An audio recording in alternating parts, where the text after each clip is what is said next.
हरिओम। क्या करूं, क्या न करूं?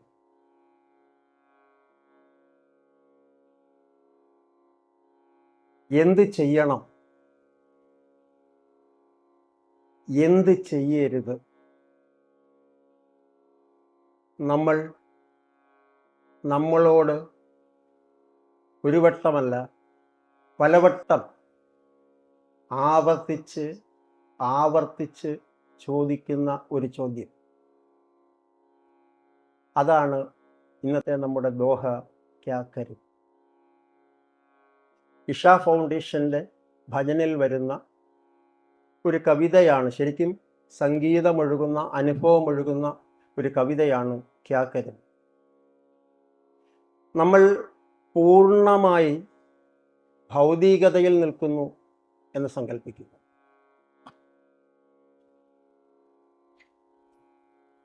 അങ്ങനെ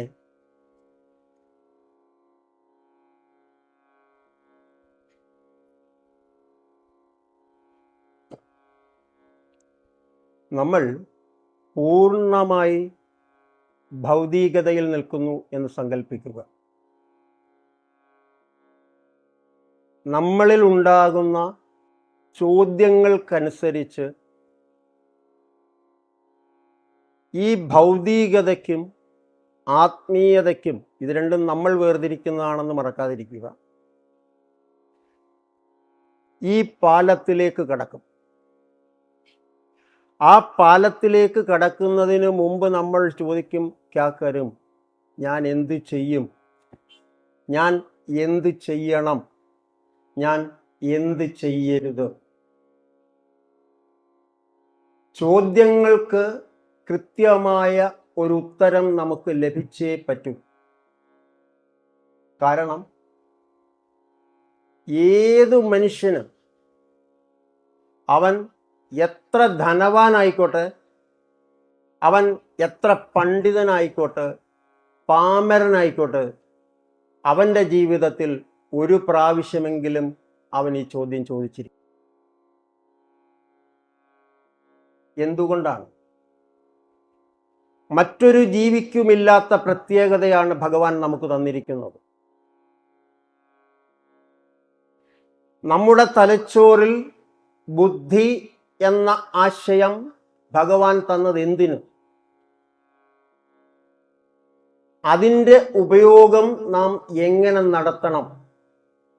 അതിൻ്റെ ഉപയോഗത്തിലൂടെ നമുക്കുണ്ടാകുന്ന അനുഭവ പരമ്പരകൾ, ആ പരമ്പരകൾ നമുക്ക് തന്നെ അധപ്പതനത്തിന് വഴിയൊരുക്കുന്ന ഒരു സന്ദർഭത്തിൽ നമ്മൾ ചോദിക്കാം, ഞാൻ എന്തു ചെയ്യും, ഞാൻ എന്തു ചെയ്യരുത്?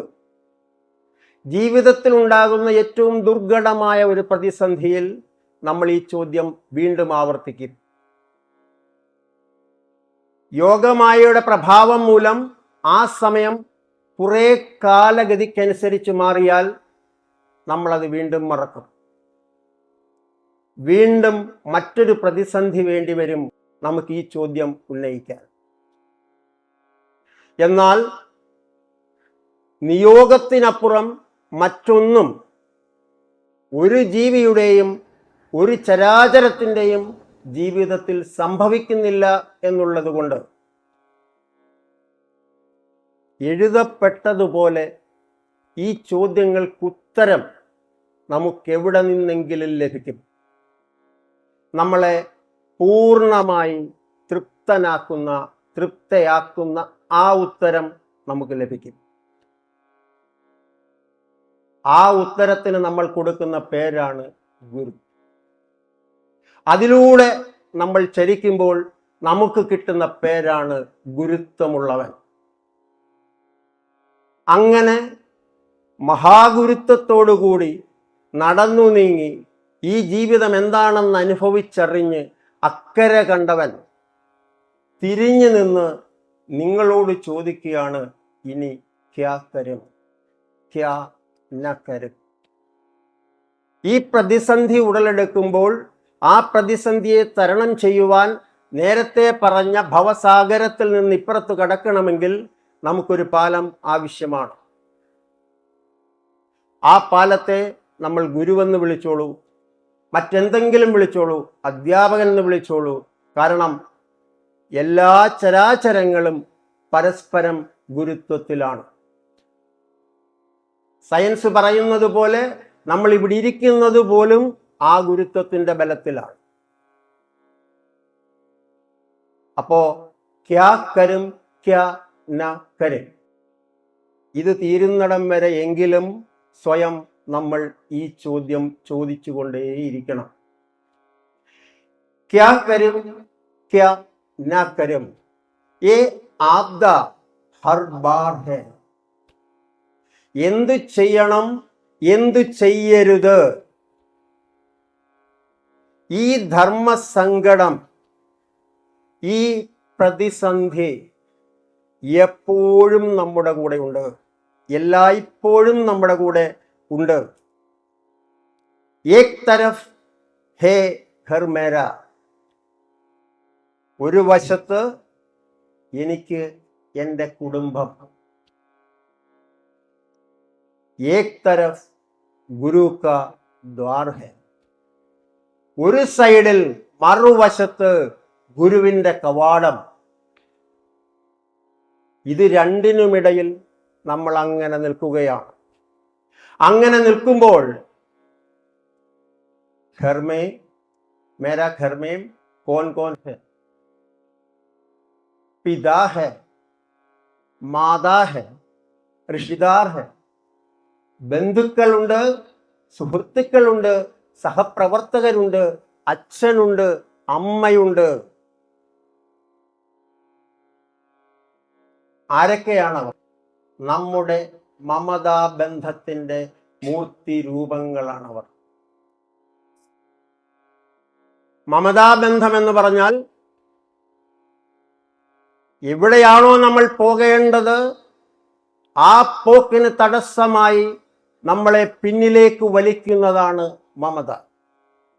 ആ മമതാ ബന്ധത്തിന്റെ മൂർത്തി രൂപങ്ങളായി എൻ്റെ അച്ഛൻ, എൻ്റെ അമ്മ, എൻ്റെ സുഹൃത്തുക്കൾ, എൻ്റെ സഹപ്രവർത്തകർ, അങ്ങനെ രക്തബന്ധമെന്ന ഓമന പേരിൽ ഒരു വശത്ത് നിൽക്കുന്നു.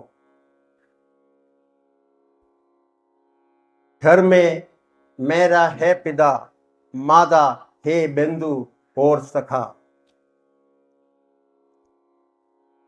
അങ്ങനെ നിൽക്കുമ്പോ മറുവശത്ത് പർ എന്നാൽ ഗുരു കി ചരൺ മേ ഹി ജി മേരാ ഹർ ബാർ ഹേ.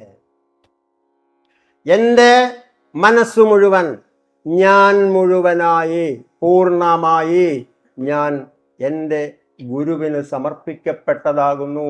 എൻ്റെ ഗുരുവിലേക്ക് പോകാനാണ്, എൻ്റെ ഗുരുവിലേക്ക് ചെന്ന് ഗുരുവിൽ അലിഞ്ഞു ചേർന്ന് ആ ഒരംശമായി തീരാനാണ് എൻ്റെ ആഗ്രഹം. ഈ ധർമ്മസങ്കടത്തിന്റെ അന്തസത്ത, പ്രശ്നം അവിടെയല്ല. ഒരു കാഴ്ചക്കാരനെ പോലെ നമുക്ക് നോക്കി നിൽക്കാൻ കഴിയില്ല. ഇവിടെ തീരുമാനങ്ങൾ ഉണ്ടാകണം. ഏതൊരു മനുഷ്യനും അഭിമുഖീകരിക്കുന്ന ഏറ്റവും വലിയ പ്രതിസന്ധി, ഒരു വശം അച്ഛൻ, മകൻ, മക്കൾ, മരുമക്കൾ, അങ്ങനെ ഒരു ശ്രേണി, മമതാബന്ധത്തിന്റെ മൂർത്തിമൽഭാവം. ഇപ്പോ ഇവിടെ ത്യാഗത്തിന്റെ പരിപൂർണതയുടെ മറ്റൊരു കവാടം നമ്മളെ മാടി വിളിക്കുകയാണ്. ഇത് രണ്ടിലൂടെ നമുക്കങ്ങ് ജീവിച്ചു പോകാം എന്ന് വിചാരിച്ചാൽ നടക്കില്ല. ഒന്നിലൂടെ ജീവിച്ചു പോകാമെന്ന് വിചാരിച്ചാലും ഇടയ്ക്ക് നടക്കാതെ വരും. അപ്പൊ പിന്നെ തീരുമാനം നമ്മൾ എടുത്തേ പറ്റൂ. ആ ധർമ്മസങ്കടത്തിലാണ് ഞാൻ ഇപ്പോൾ നിൽക്കുന്നത് എന്നാണ് അർത്ഥം. അങ്ങനെ ആ ധർമ്മസങ്കടത്തിൽ ഞാൻ നിൽക്കുമ്പോൾ ജി കരേ മേരാ യഹി പർ മേം ജിയും യഹി മാറും, യഹി മാറും യഹി ജിയും. ഇവിടെ എനിക്ക് ജീവിക്കണം, ഇവിടെ എനിക്ക് മരിക്കണം, ഇവിടെ എനിക്ക് ഈ ഗുരുവിന്റെ സന്നിധിയിൽ തന്നെ ജീവിതം സമർപ്പിക്കണം, മരിക്കണം. എങ്ങനെയാണ് എൻ്റെ മരണം? 5 പ്രാണനെയും എടുത്ത് 4 പ്രാണനെയും ഏറ്റുവാങ്ങി ഒരു പ്രാണനെ 16 ദിവസമോ 12 ദിവസമോ ആ ബന്ധുക്കളുടെ ശരീരങ്ങളിൽ ആവേശിപ്പിച്ച് 12ാമത്തെ ദിവസം അല്ലെങ്കിൽ 16ാമത്തെ ദിവസം ചെയ്യുന്ന കർമ്മത്തിലൂടെ ഒഴിവായി പോകുന്നതല്ല ആ പ്രാണന്റെ മഹത്വം. അങ്ങനെ ആയിരുന്നെങ്കിൽ ഈ ചോദ്യത്തിന് അർത്ഥവുമില്ല. ഇവിടെ ഗുരുവിൻ്റെ ഈ സന്നിധിയിൽ തന്നെ ജീവിതം ഹോമിക്കുവാനാണ്, ഹോമാഗ്നിയായി മാറുവാനാണ്. യാതൊരു പ്രലോഭനങ്ങളുമില്ലാതെ, യാതൊരു വിധമായ മമതാ ബന്ധവുമില്ലാതെ, ഇത് ഞാനല്ല എന്ന പൂർണ്ണമായ തിരിച്ചറിവോടുകൂടി ഞാൻ ഇവിടെ ഈ മഹത് സന്നിധിയിൽ ഹോമിക്കുവാൻ ആഗ്രഹിക്കുന്നു. മാക്കി ആസു പർ ബുലാത്തെ. ഇതെല്ലാം എൻ്റെ ഗുരുസന്നിധിയിൽ സമർപ്പിക്കാൻ ഞാൻ തയ്യാറായി. എന്നെ തന്നെ ഞാൻ സമർപ്പിക്കുകയാണ് ആ തിരുസന്നിധിയിലെന്ന് ഞാൻ വാശി പിടിക്കുന്ന അതേ നിമിഷം പിറകിലോട്ട് നോക്കിയാൽ എനിക്ക് കാണാൻ കഴിയും, എനിക്ക് ജന്മം തന്ന എൻ്റെ അമ്മയുടെ കണ്ണുനീർ പ്രവാഹം. ഇവിടെയാണ് എൻ്റെ ധർമ്മസങ്കടം. ഏതിനെ സ്വീകരിക്കണം, ഏതിനെ ഞാൻ തഴയണം, ഏതിനെ ഉൾക്കൊള്ളണം?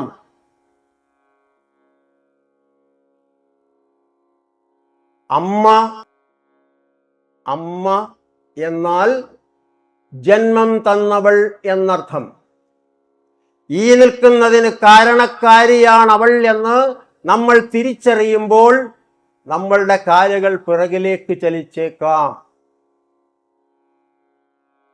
ബാക്കി ഒരു കണ്ണീർ പ്രവാഹത്തിനും നമ്മളെ മാറ്റി നിർത്താൻ കഴിയില്ലെങ്കിൽ ഈ കണ്ണുനീർ നമ്മളെ തിരിച്ചു വിളിക്കും. അതുകൊണ്ട് എന്നെ ഈ തരുണത്തിൽ തിരിച്ചു വിളിക്കുന്നത് മാക്കി ആസു പർ ബുലാത്തെ കൈസിയെ മജ്ദാർ ഹേ. ഇതെന്തൊരു പ്രകൃതമാണ്, ഇതെന്തൊരു പ്രകൃതമാണ് എന്നിൽ വന്നലിഞ്ഞു ചേർന്നിരിക്കുന്നത്. ഞാൻ എന്താണ് ചെയ്യേണ്ടത്? അങ്ങനെ ആലോചനാമഗ്നനായിരിക്കുന്ന എൻ്റെ അടുത്ത് ആ കവി പറയുന്നു, അരേ മൂഡ്, ഹേ മടയ, ഹേ മണ്ട, വേണ്ട, അത് നീ ആലോചിക്കണ്ട.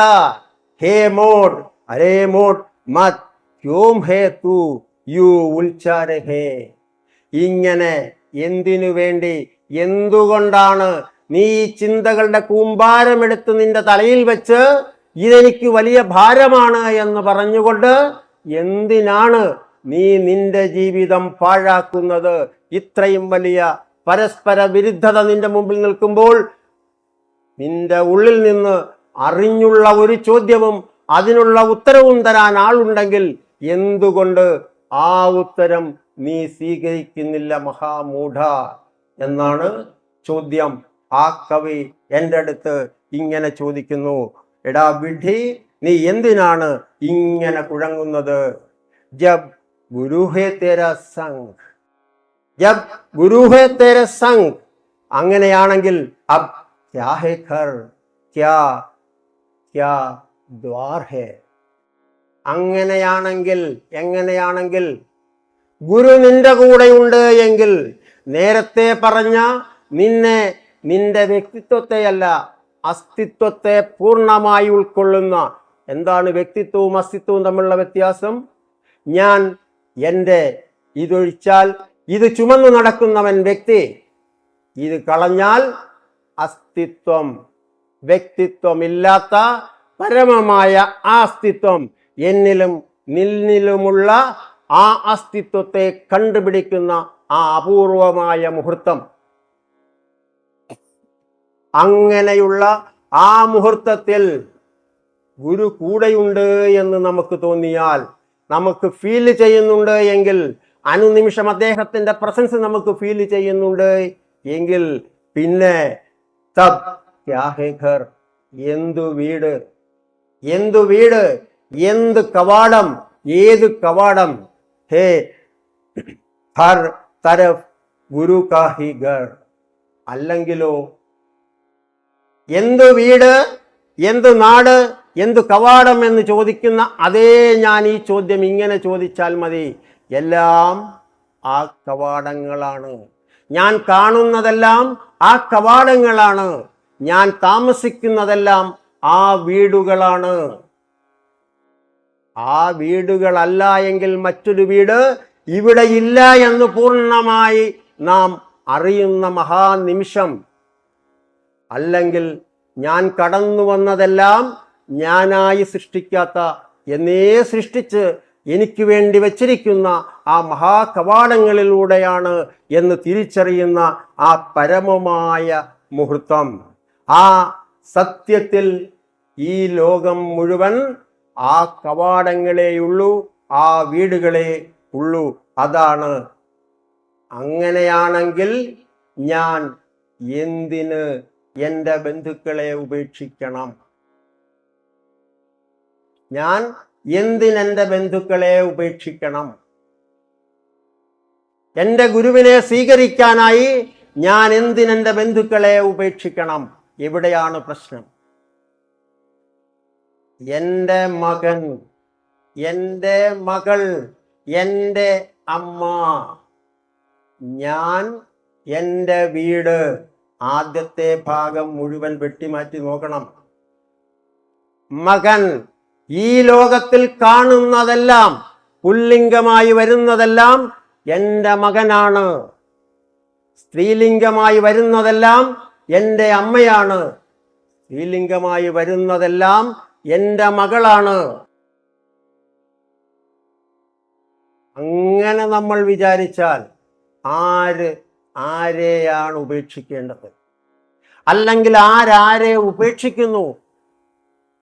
ഈ ലോകത്തിൽ ആരും ആരെയും ഉപേക്ഷിക്കുന്നില്ല. ഉപേക്ഷിക്കേണ്ടി വരുന്നത് എൻ്റേതാണ് എന്ന് നമ്മൾ ധരിച്ചിട്ടുണ്ട് എങ്കിൽ, എൻ്റേതാണിത് എന്ന് നമ്മൾ ധരിച്ചിട്ടുണ്ടെങ്കിൽ ആ നിമിഷം നമ്മൾ ഇതോർത്തോണം, ഇത് നമുക്ക് ഉപേക്ഷിക്കേണ്ടതായി വരും. ഇന്നല്ലെങ്കിൽ നാളെ. ഒരു സംശയവും അക്കാര്യത്തിൽ വേണ്ട. മറിച്ച് ഇതൊരു നിയോഗം പോലെ എൻ്റെ ഭർത്താവ് എന്ന് പറയുന്നതിന് പകരം അങ്ങനെ ഒരു മനുഷ്യന്റെ, ഒരു ദേവന്റെ കൂടെ കഴിയാൻ എന്നെ അനുവദിച്ച എൻ്റെ പരമമായ ആത്മാവാണ് സത്യം, ഞാനല്ല എന്ന് മനസ്സിലാക്കിയാൽ, എനിക്കെൻ്റെ മകനെ തന്നിട്ടുണ്ടെങ്കിൽ, എൻ്റെ മകളെ തന്നിട്ടുണ്ടെങ്കിൽ അവരെൻ്റേതല്ല, മറിച്ച് ആ പരമമായ സത്യം നമ്മളിൽ ചൊരിയുന്ന കൃപയാണ് അവരെന്ന് ധരിച്ചാൽ എവിടെ നമുക്ക് അവകാശം? എവിടെയാണ് ബാലുജി നമുക്ക് അവകാശം? അവകാശമില്ല. അവകാശം തേടുന്നവൻ നിരാശയുടെ പടുകുഴിയിലേക്ക്, അഗാധ ഗർത്തങ്ങളിലേക്ക് നമ്മൾ വീഴും. ഒരു സംശയവും അക്കാര്യത്തിൽ വേണ്ട. ഗുരു നമ്മളോട് പറയുന്നു, ഈ കണ്ടതെല്ലാം ആ കവാടങ്ങളാണ്. ഈ കണ്ടതെല്ലാം ആ കവാടങ്ങളാണ്. അല്ലാതെ നീ എന്തെങ്കിലും ഇവിടെ കണ്ടിട്ടുണ്ടെങ്കിൽ അതിൻ്റെ എല്ലാം സൃഷ്ടി നിന്റെ ഉത്തരവാദിത്വമാണ്. അതിൻ്റെ എല്ലാം കർത്തൃത്വം നിന്റേതു മാത്രമാണ്, എൻ്റേതു മാത്രമല്ല, അല്ലെങ്കിൽ എൻ്റേതേ അല്ല എന്ന് നമ്മളോട് ഗുരു പറഞ്ഞു മനസ്സിലാക്കി തന്നിട്ടും പിന്നെയും അവിടെ നമ്മൾ ഞാലുകയാണ്. അല്ലേ? അതല്ലേ ജീവിതം? ആ ഞാലലിൽ 18 ജന്മം കൊണ്ട് നമുക്ക് കിട്ടേണ്ട പുണ്യത്തെ നമ്മൾ മാറ്റി നിർത്തുന്നു. അടുത്ത ഒരു 18 ജന്മങ്ങളുടെ കർമ്മ പ്രാരാബ്ധം നമ്മൾ ഏറ്റെടുക്കുന്നു. മണ്ടത്തരം, വിഡ്ഢിത്തരം ഒരിക്കലും ചെയ്യാൻ പാടില്ല. അതിനല്ലേ നമ്മുടെ പൂർവികർ നമ്മളോട് പറഞ്ഞത് 4 ആശ്രമങ്ങൾ നമ്മൾ പാലിക്കണം. വേണ്ടേ? ബ്രഹ്മചര്യമുണ്ടാകണം, ഗാർഹസ്ഥ്യമുണ്ടാകണം, വാനപ്രസ്ഥമുണ്ടാകണം, സന്യാസമുണ്ടാകണം. ഇന്ന് ഈ ലോകം, ഇത് നമ്മുടേതെന്ന് നമ്മൾ ധരിക്കുന്ന ഈ ലോകത്തിന്റെ പ്രശ്നം എന്താണ്? അടിസ്ഥാനപരമായ പ്രശ്നം എന്താണ്? ഒരു കുടുംബം, ആ കുടുംബം നേരിടുന്ന അടിസ്ഥാനപരമായ പ്രശ്നം എന്താണ്? ഒരു കുരുക്ഷേത്ര യുദ്ധം കഴിഞ്ഞിട്ടും തനിക്കൊന്നും കിട്ടിയില്ല എന്ന് ബോധ്യമായ അന്ധത്വം കൊണ്ട് അലങ്കൃതനായ ധൃതരാഷ്ട്രർ അവസാനം സ്വീകരിച്ചതാണ് വാനപ്രസ്ഥമെന്ന് നമ്മൾ തെറ്റിദ്ധരിക്കുന്നു. അതാണ് വാനപ്രസ്ഥം. നിവർത്തിയില്ലാതെ സ്വീകരിക്കപ്പെടുന്ന ആശ്രമമാണ് വാനപ്രസ്ഥമെന്ന് നമ്മൾ തെറ്റിദ്ധരിക്കുന്നു. പാടില്ല. അതെന്താണെന്ന് നമ്മളോട് പറഞ്ഞു തരാൻ നമ്മുടെ ഗുരു അവധൂജി നമ്മുടെ കൂടെ ഉണ്ട്. ചോദിച്ചു മനസ്സിലാക്കണം, ശങ്കയില്ലാതെ. കാരണം മനുഷ്യനായി ഈ ജന്മമേ നമുക്കുള്ളൂ, അടുത്ത ജന്മം പിന്നത്തെ കാര്യമാണ്. നമ്മൾ ചോദിക്കൂ, ബ്രഹ്മചര്യം എവിടെയാണ് ആചരിക്കേണ്ടത്? പരസ്ത്രീ ഭോഗമുള്ളവൻ ബ്രഹ്മചാരി എന്നല്ല ചരിത്രം. മറിച്ച് നമ്മൾ എന്തിനെയാണോ ഉപാസിക്കുന്നത് ആ ഉപാസനയിൽ പൂർണ്ണമായി നമ്മൾ നിമഗ്നരാവണം. അതാണ് ബ്രഹ്മചര്യം. ശരീരത്തിന് സംഭവിക്കുന്നത് ആരും കണക്ക് കൂട്ടില്ല. നാളെ ഒന്നുകിൽ അടിച്ചൊതുക്കപ്പെടും, ഇല്ലെങ്കിൽ ജീർണിച്ചില്ലാതെയാകും. അതല്ല ബ്രഹ്മചര്യത്തിന്റെ അടിസ്ഥാനം. എന്തിനോടാണോ നമുക്ക് ശരിയായ ബന്ധമുള്ളത്, പൊക്കിൾക്കൊടി ബന്ധം പോലെ ശരിയായ ബന്ധമുള്ളത്, ആ ബന്ധത്തെ പരിപാലിക്കുവാൻ വേണ്ടി അതുമാത്രം നമ്മുടെ ഉള്ളിൽ നിറയണം. അതിനോടുള്ള ബന്ധം, ആ ബന്ധം സ്ഥിരമായി നമ്മൾ നിലനിർത്തുന്നു എങ്കിൽ നമ്മൾ ബ്രഹ്മചാരിയാണ്. അല്ലേ? അതാണ് ബ്രഹ്മചര്യം. ഗാർഹസ്ഥ്യം തൻ്റെ കഴിവ് കൊണ്ട് താൻ ആർജിച്ചെടുത്തതാണ് ഈ ഗാർഹസ്ഥ്യം എന്ന് വിശ്വസിക്കുന്നവൻ വിഡ്ഢി. പിന്നെയോ ഈ ലോകത്തിന്റെ നിലനിൽപ്പിന് ഒരു ഗാർഹസ്ഥ്യം ആവശ്യമാണിവിടെ. എനിക്ക് മകനുണ്ടാകണം, മകളുണ്ടാകണം, ഭാര്യ ഉണ്ടാകണം, അവർക്ക് മക്കളുണ്ടാകണം എന്നത് ലോക നിയമം. ഈ വ്യവസ്ഥയുടെ അടിസ്ഥാനപരമായ വ്യവസ്ഥയാണ് ആ ബന്ധം, ആ കുടുംബം. അതെന്റെ വകയാണ്, ഞാനാണ് ഉണ്ടാക്കിയെടുത്തത് എന്ന് ഞാൻ ധരിച്ചാൽ ഇതിൽ പരം മറ്റൊരു വിഡ്ഢി എവിടെ? മറ്റൊരു വിഡ്ഢി എവിടെ? ഗാർഹസ്ഥ്യത്തിൽ ഭാര്യയുണ്ട്, ഭർത്താവുണ്ട്, മക്കളുണ്ട്, അച്ഛനുണ്ട്, അമ്മയുണ്ട്. എല്ലാം അവിടുന്ന് തന്നത്. അവിടുന്ന് തന്നത് നമ്മൾ പ്രാർത്ഥിച്ചത് കൊണ്ടല്ല. ഈ ലോകത്തിൽ ഒരു വിടവുണ്ടെങ്കിൽ ആ വിടവ് നികത്തുവാൻ എൻ്റെ മകനോ എൻ്റെ മകളോ നിങ്ങളുടെ മകനോ മകളോ ഈ വ്യവസ്ഥിതിക്ക് ആവശ്യമാണ്. അതുകൊണ്ടാണ് ഭഗവാൻ അങ്ങനെ ഇങ്ങോട്ട് അയക്കുന്നത്. അങ്ങനെ ഇങ്ങോട്ട് അയക്കുമ്പോൾ ഞാൻ പറയുന്നു അതല്ല, ഞാൻ പറയുന്നതാണ് ശരി എന്ന് പറഞ്ഞാൽ എനിക്കൊരുപാട് ആലോചിക്കേണ്ടി വരും. എൻ്റെ ഗാർഹസ്ഥ്യത്തിൽ വിടവുകൾ വീഴും, കനലുകൾ എരിയും. മറിച്ച് ഞാൻ പറയുന്നു, നാരായണൻ, ഭഗവാൻ, സർവേശ്വരൻ, എൻ്റെ മഹാഗുരു എനിക്ക് എൻ്റെ ഈ പാതയിലേക്ക് വരാനുള്ള നേറുപാധികളായിട്ടാണ് എനിക്കിവരെ തന്നത്. അനുഭവിച്ചറിഞ്ഞു വരൂ എന്ന് അവധൂതൻ പറയുമ്പോൾ പൂർണ്ണമായി ഉൾക്കൊള്ളുവാൻ നമ്മൾ തയ്യാറായാൽ തീർച്ചയായും നമ്മുടെ പാതയിൽ ഒരു കനലുകളും ഉണ്ടാവില്ല.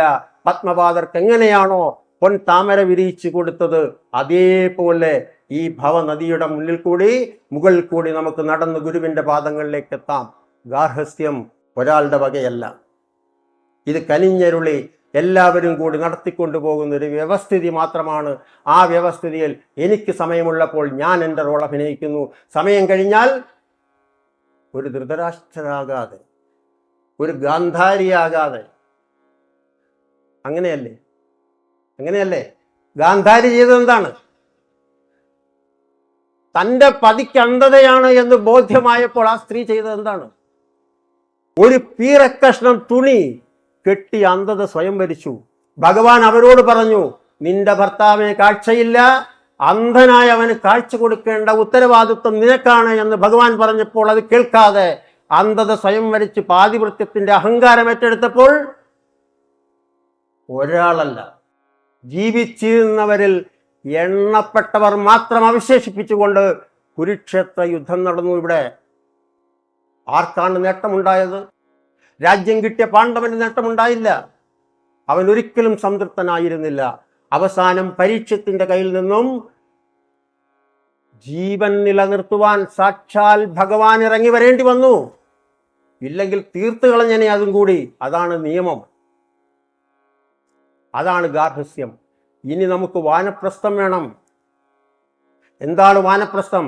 തൻ്റെ ചുമതലകളെല്ലാം ഇവിടെ കഴിഞ്ഞു എന്ന് നമ്മൾ തന്നെ ബോധ്യപ്പെടണം. നമ്മൾ അങ്ങനെ അല്ലല്ലോ ബോധ്യപ്പെടുന്നത്. ഞാൻ ഉണ്ടാക്കി, ഞാൻ ചെലവിന് കൊടുത്തു, ഞാൻ തന്നെ സൃഷ്ടിച്ചെടുത്തതാണ് ഇതെല്ലാം. അതുകൊണ്ട് എനിക്ക് പരിപൂർണമായ അവകാശം ഇതിലാണ്. എവിടെ എവിടെ വരുന്നതിന് മുമ്പ് ഇവിടെ ആരെങ്കിലും എഗ്രിമെന്റ് വെച്ചിട്ടാണോ വരുന്നത്? പോകുന്നതിന് മുമ്പ് ആരോടെങ്കിലും എഗ്രിമെന്റ് വെച്ചിട്ടുണ്ടോ ഞാനിപ്പോൾ പോകാമെന്ന്?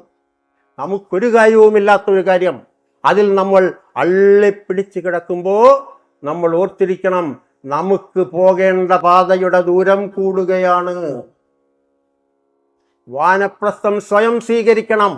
അതുകൊണ്ടെന്താ, കൊച്ചുമക്കൾ ഉണ്ടാകുന്നതിന് മുമ്പ് മക്കളെയും മരുമക്കളെയും ഉപേക്ഷിച്ച് പോകണമെന്നല്ല വാനപ്രസ്ഥം പറയുന്നത്. പിന്നെയോ പൂർണ്ണമായി ഗുരു പറയുന്നത് പോലെ ഒരു വേലക്കാരിയുടെ മനസ്സ് നീ ഏറ്റെടുക്കണം. ഞാൻ ഈ കാണുന്നത്, ഞാൻ ഈ ജീവിക്കുന്നതൊന്നും എൻ്റേതല്ല, പക്ഷേ എനിക്കിവിടെ ഒരു ഭാഗം അഭിനയിച്ചു തീർക്കണം. അതുകൊണ്ട് ഈ വീട് വൃത്തിയായി സൂക്ഷിക്കേണ്ട ചുമതല എനിക്ക്, ഇവിടുത്തെ അംഗങ്ങൾ സുരക്ഷിതരായി കഴിഞ്ഞു പോകേണ്ട ചുമതല എനിക്ക്. അതാണ് ദൈവനിയോഗം. അതുകൊണ്ടാണ് എന്നെ അത് ഏൽപ്പിച്ചിരിക്കുന്നത് എന്ന് പൂർണ്ണബോധ്യം നമുക്കുണ്ടാവണം. അങ്ങനെ പൂർണ്ണബോധ്യം നമുക്കുണ്ടായാലോ എത്ര സരളമായി നമ്മുടെ ജീവിതം. മക്കൾ ഉന്നതിയിലേക്ക് പോകുമ്പോൾ നമ്മൾ ആഹ്ലാദിക്കും. അവർക്കൊരു പ്രതിസന്ധി വരുമ്പോൾ അവരെ കൂടുതൽ പ്രതിസന്ധിയിലാണ്. അറ്റാച്ച്മെന്റ് ഉണ്ടെങ്കിൽ അത് പാടില്ല. മറിച്ച് അനുഭവിച്ചു വരാൻ അവളെ പ്രാപ്തനാക്കേണ്ടത് നമ്മുടെ ചുമതലയാണ്. അവർക്കെന്താണോ ഭഗവാൻ വിധിച്ചിരിക്കുന്നത് ആ വിധിയെ ഏറ്റെടുക്കാൻ അവരെ കരുത്തരാക്കി കൊടുക്കുവാൻ നമ്മൾ അവരുടെ കൂടെ നിന്ന് കൊടുക്കുക മാത്രമേ ചെയ്യാവൂ. നമ്മളായി ഒന്നുമില്ല. ആ സമയമാണ് ഇതിൽ നിന്നെല്ലാം വിടുതൽ ചെയ്തുകൊണ്ട് സാക്ഷാൽ നടരാജ ഗുരു പറഞ്ഞതുപോലെ നമ്മുടെ വീട്ടിലെ ഒരു മുറിയിലേക്ക് സാക്ഷാൽ ഹിമാലയത്തെ വിളിക്കണം. ആ ഹിമാലയം, ആ മുറിയിൽ അടച്ചിട്ട കതകിനകത്ത് ആ മുറിയിൽ നമ്മൾ ഹിമാലയത്തെ കൊണ്ടുവരണം. ആ ഹിമാലയത്തിൽ ധ്യാനത്തിന്റെ പരമമായ കോടിയിൽ പരമമായ ആ ബ്രഹ്മത്തിന്റെ മടിത്തട്ടിൽ നമ്മൾ ജീവിക്കണം. അങ്ങനെ ജീവിച്ചാലോ വാനപ്രസ്ഥം ഈ കലിയുഗത്തിൽ നമ്മുടെ വീട്ടിലെ ഒരു മുറിയിൽ പൂർണ്ണമാകും. നമ്മളോട് സമ്മതിക്കും ഭഗവാൻ. ഒരു സംശയവും അക്കാര്യത്തിൽ വേണ്ട. അങ്ങനെ സമ്മതിച്ച ചരിത്രമില്ലേ? ഗുരുവായൂരപ്പൻ ദീപാരാധനയ്ക്ക് നടയടച്ചാൽ വന്ന് കളിക്കുന്ന മനുഷ്യരിവിടെ ഉണ്ടായിട്ടില്ലേ? അത് ഊഹമല്ലല്ലോ, സങ്കല്പമല്ലല്ലോ. വില്യമംഗലം സ്വാമിയാരെ നമ്മൾ മറക്കരുത്. അദ്ദേഹം കണ്ണനെ തേടി ഗുരുവായൂർ പോയില്ല. കണ്ണൻ വന്നു എപ്പോ? വില്യമംഗലത്തിന്റെ അടുത്തേക്ക് കണ്ണൻ വന്നു എപ്പോഴാണ്? അടയ്ക്കണം, കഥകടയ്ക്കണമെന്ന്. അവിടെ യാതൊരു ബന്ധങ്ങളുമില്ല. ആ ബന്ധങ്ങളെല്ലാം കൊട്ടിയടച്ചു കഴിഞ്ഞാൽ ദീപപ്രഭ ഉയരും, ജ്വലിക്കും. ആത്മാവിന്റെ ജ്വലനമുണ്ടാകുന്നിടത്ത് ഭഗവാൻ നമ്മളോട് കളിക്കൂട്ടുകാരനായി കളിക്കും. അത് സാധ്യമാക്കുക എന്നുള്ളതാണ് വാനപ്രസ്ഥത്തിന്റെ ഏറ്റവും വലിയ ലക്ഷ്യവും. അങ്ങനെ സാധ്യമായാലോ? അങ്ങനെ സാധ്യമായാൽ പിന്നെ സന്യാസം അല്ലേ?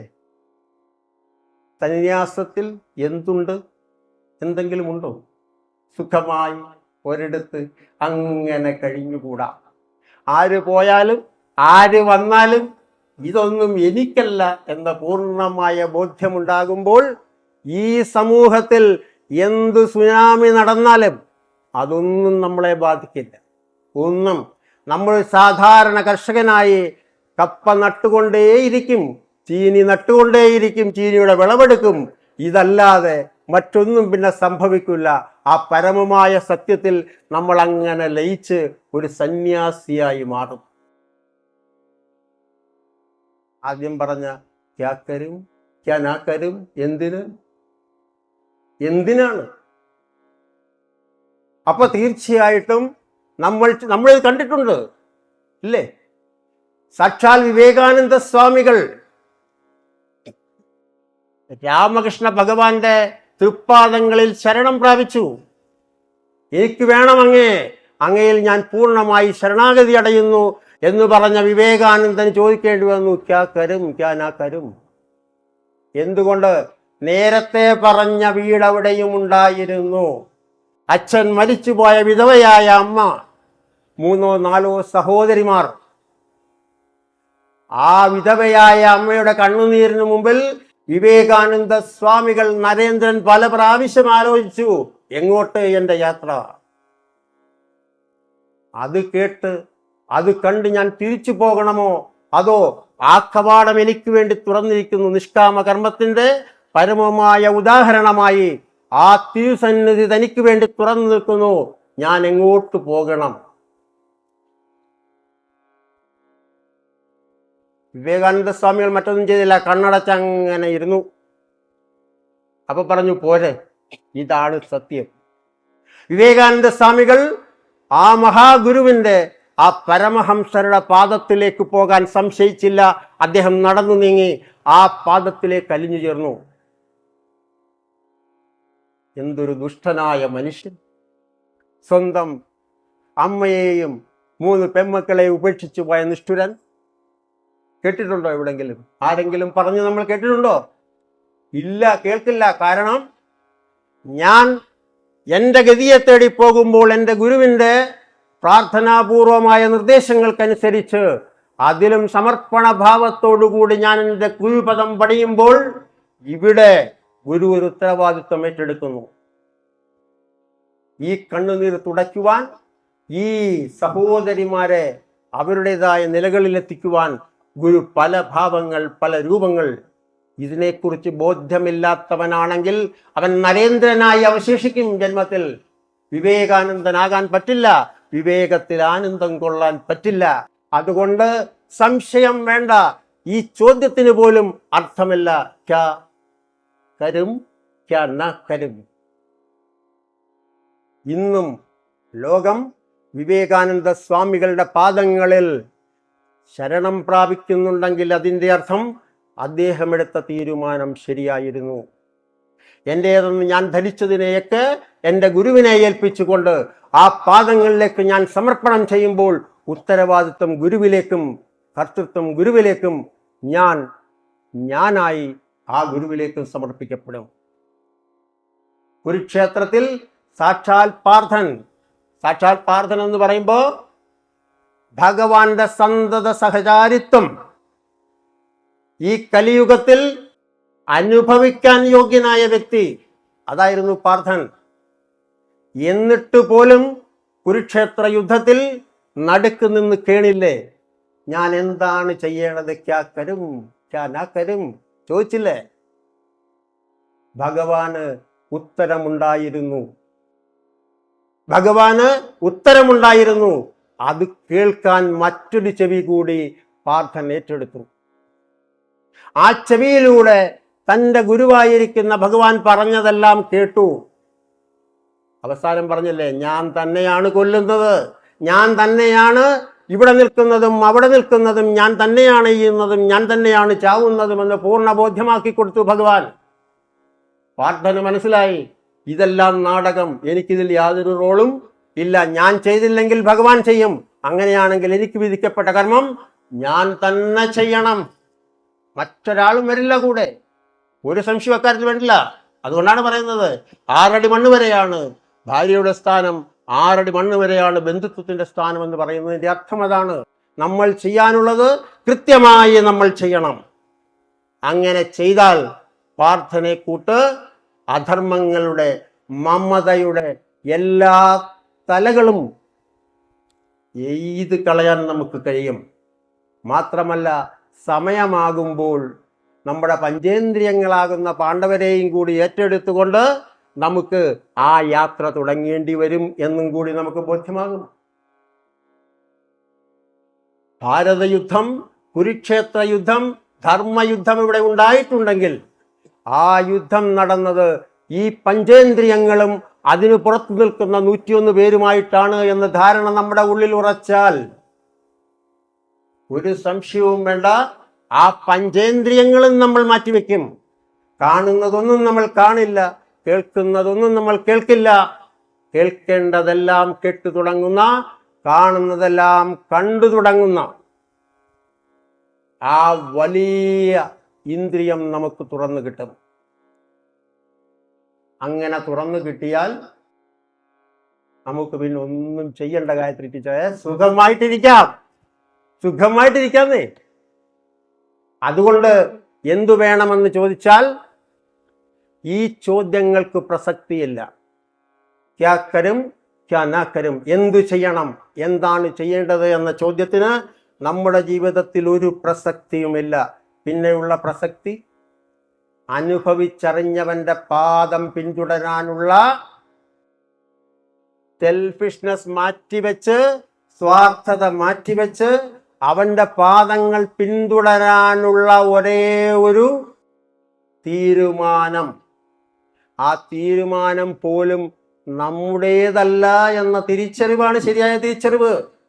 നിനക്ക് സമയമായതുകൊണ്ടാണ് നീ ഈ തീരുമാനമെടുക്കുന്നത് എന്ന് നമ്മൾ തിരിച്ചറിഞ്ഞാൽ യാതൊരു കർത്തൃത്വബോധവും നമ്മൾ അവശേഷിക്കുന്നില്ല എങ്കിൽ തീർച്ചയായിട്ടും നമ്മൾ ഈ ചോദ്യങ്ങൾ മാറ്റിവെച്ച് തീരുമാനമെടുക്കും. തീരുമാനമെടുത്താലോ, നമ്മൾ പറയും ത്രിമൂർത്തികളാണ് വലിയവർ എന്ന് പറയും. ത്രിമൂർത്തികൾ ചെയ്ത യാത്രയുണ്ട്. ഗർഗഭാഗവതത്തിൽ നോക്കിയാൽ കാണാം. ധരിത്രിയിൽ ആസുരികത കൂടുമ്പോൾ ആദ്യം എല്ലാവരുടെയും പിതാവായ പ്രജാപതിയെയാണ് ധരിത്രി ഭൂമിദേവി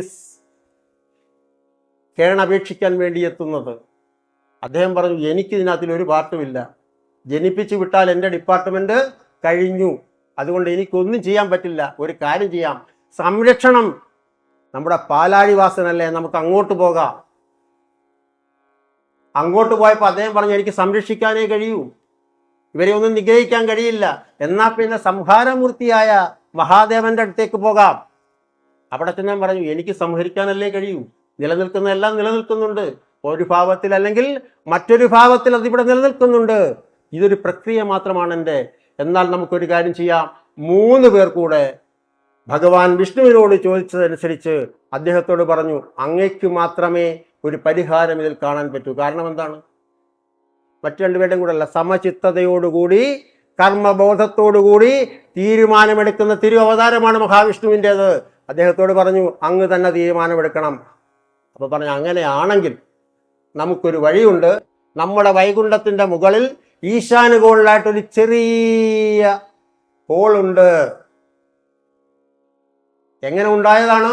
വാമനാവതാര കാലത്ത് മഹാബലിയെ തൻ്റെ സ്വാർത്ഥതയുടെ അവസാനത്തെ അംശവും തീർക്കാൻ വേണ്ടി ആ പരമപദം എപ്പോഴാണോ ആ ധർമ്മശിരസിലേക്ക് വെച്ച് അനുഗ്രഹിച്ച് തൻ്റെ കൂടെ കൊണ്ടുപോയത്, അദ്ദേഹത്തിൻ്റെ പെരുവിരലിലെ അമർന്നുപോയ ആ ദ്വാരം, അതുമൂലമുണ്ടായ ഈ ദ്വാരത്തിലൂടെ നമുക്ക് മുകളിലേക്ക് പോകാം. അങ്ങനെ അവരെല്ലാം ദേവാദിദേവകളും ത്രിമൂർത്തികളും കൂടി മുകളിൽ പോയപ്പോൾ അവർക്കൊരു കാര്യം മനസ്സിലായി. ഈ വിഷ്ണുവും ഈ ബ്രഹ്മവും നമ്മൾ പറഞ്ഞ കാര്യങ്ങളെല്ലാം ഒരു വത്തക്ക പോലെ അവരുടെ മുൻപിൽ സൃഷ്ടിക്കപ്പെട്ടു, കാണപ്പെട്ടു. നമ്മളിരുന്ന ഭൂമി ഒരു വത്തക്ക പോലെ നിൽക്കുന്ന മനോഹരമായ കാഴ്ചയ്ക്കാണ് അവർ സാന്നിധ്യം വഹിച്ചത്. അവിടെ നിന്നവർ സാക്ഷാൽ പരമാവതാരമായ പൂർണ്ണാവതാരമായ കൃഷ്ണന്റെ സന്നിധിയിലേക്ക് എത്തി, ശ്രീ മഹാകൃഷ്ണന്റെ സന്നിധിയിലേക്ക്. അവിടെ അവർ കണ്ടൊരു കാഴ്ചയുണ്ട്. ശ്രീ രാധാദേവി ഭഗവാനിലേക്ക് ചാഞ്ഞിരുന്നു കൊണ്ട് രാധാദേവിയെ സ്നേഹപൂർവം ഗാഠമായി ആശ്ലേഷിച്ചുകൊണ്ട് തൻ്റെ മുരളി വായിച്ചിരിക്കുന്ന ശ്രീകൃഷ്ണനെ അവിടെ ആ സവിധത്തിലെത്തിയ ത്രിമൂർത്തികളോടും അവിടുത്തെ ദ്വാരപാലകരായി നിൽക്കുന്ന വിഷ്ണു പാർഷദന്മാർ ചോദിച്ച ഒരു ചോദ്യം പറയാൻ വേണ്ടിയാണ് ഞാൻ ഇത്രയും വന്നത്. നിങ്ങൾ ഏതു ബ്രഹ്മാണ്ടത്തിൽ നിന്നാണ് വന്നത്? ചോദിച്ച ചോദ്യം ഏതു ബ്രഹ്മാണ്ടത്തിൽ നിന്ന്. അപ്പൊ എത്ര ബ്രഹ്മാണ്ടമുണ്ട്? അപ്പോഴാണ് ത്രിമൂർത്തികൾ പോലും അറിയുന്നത് ഇനിയും ബ്രഹ്മാണ്ടങ്ങൾ വേറെയുണ്ടോ എന്ന കാഴ്ച. ത്രിമൂർത്തികൾക്ക് അബദ്ധം പറ്റാമെങ്കിൽ സാധാരണ മനുഷ്യരായ നമ്മുടെ കാര്യം പറയണം. അപ്പൊ അങ്ങനെയുള്ള പരമമായ ബ്രഹ്മാണ്ടത്തിന്റെ ഏതോ ഒരു കോണിൽ ഒരു വത്തയ്ക്കകത്തിരുന്നിട്ടാണ് ക്യാ കരും ക്യാ നാ കരും എന്ന് നമ്മൾ ചോദിക്കരുത്. സമർപ്പണമാകണം. സെൽഫിഷ്നെസ് എല്ലാം മാറണം. നിഷ്കാമമായ കർമ്മം. നമ്മുടെ വീട്ടിലിരുന്ന് നമ്മൾ ചെയ്യുന്ന കർമ്മം നമുക്ക് വേണ്ടിയല്ല, ഈ പ്രകൃതിക്ക് വേണ്ടിയാണ്, ഈ സമൂഹത്തിന് വേണ്ടിയാണ് എന്ന പൂർണ്ണ ബോധ്യത്തോടുകൂടി നമ്മൾ ചെയ്താൽ ഒരു സംശയവും വേണ്ട, നമ്മളെ ധർമ്മസങ്കടത്തിലാക്കുന്ന, ത്രിശങ്കുവിലേക്ക് നയിക്കുന്ന ഈ ചോദ്യം നമ്മുടെ ജീവിതത്തിൽ ഉണ്ടാവുകയേയില്ല. ഒരു സംശയവും അക്കാര്യത്തിൽ വേണ്ട. ബ്രാൻഡ് നോക്കി വണ്ടി തിരഞ്ഞെടുക്കുന്നവരുണ്ട്, ഇല്ലേ? ടാറ്റയുടെ വേണം, മാരുതിയുടെ വേണം, എടുക്കുന്നവരുണ്ട്. എപ്പോഴാണ് ശരിക്കും ആ വണ്ടി ഒരു ചലഞ്ചായി ഏറ്റെടുക്കേണ്ടി വരുന്നത്? നാഷണൽ ഹൈവേയിലൂടെ 120 km/h പോയാൽ അതൊരു ചലഞ്ചാണോ? അല്ല. മറിച്ച് കുത്തനെ ഒരു കയറ്റം വരുമ്പോൾ ആ കയറ്റം ഇവൻ കയറുന്നോ ഇല്ലയോ എന്നുള്ളതാണ് പ്രശ്നം. അത് ടാറ്റയായാലും ബിർളയായാലും കയറിയേ പറ്റൂ. ചോദ്യം വരും. ആ ചോദ്യത്തിനുള്ള ഉത്തരം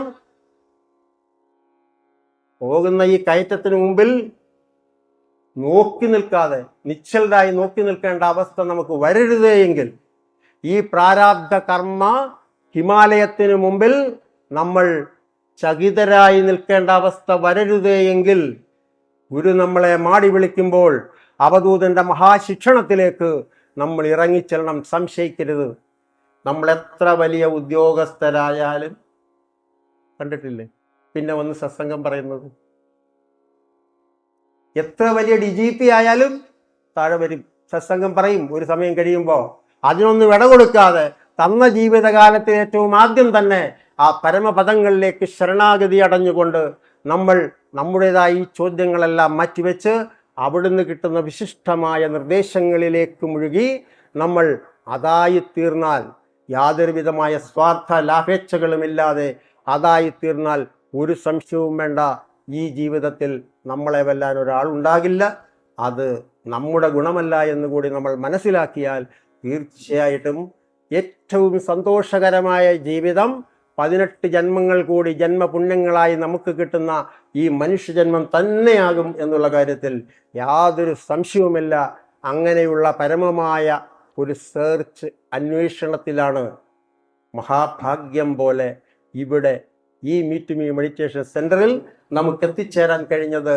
ഇവിടെ നമ്മൾ നമ്മുടെ സ്റ്റാർട്ടപ്പ് സമാരംഭം കുറിച്ചു കഴിഞ്ഞു. തീർച്ചയായിട്ടും യാതൊരു വിധമായ സന്ദേഹങ്ങളുമില്ലാതെ, ധർമ്മസങ്കടങ്ങളുമില്ലാതെ ആ പരമഗുരുവിൻ്റെ തൃപ്പാദങ്ങളിൽ ശരണാഗതി അടഞ്ഞുകൊണ്ട് നമ്മൾ മുൻപോട്ട് പോവുക. എല്ലാം ശുഭമാണ് എന്ന് നമ്മൾ മനസ്സിലാക്കണം. ആ ശുഭം തരുന്നതും ആ ശുഭം അനുഭവിക്കാൻ നമ്മൾക്കിടയാക്കുന്നതും നമ്മൾ മൂലമല്ല എന്നുകൂടി മനസ്സിലാക്കിക്കൊണ്ട് ആ പരമമായ പദങ്ങളിലേക്ക് വീണ്ടും ശരണാഗതി അടഞ്ഞുകൊണ്ട് ഓരോ ചരാചരത്തിനും ആ സ്വർഗീയമായ ആനന്ദം നൽകുവാൻ ഗുരു കനിയണേ എന്ന് അപേക്ഷിച്ചുകൊണ്ട് നിർത്തുന്നു. നന്ദി, നമസ്കാരം.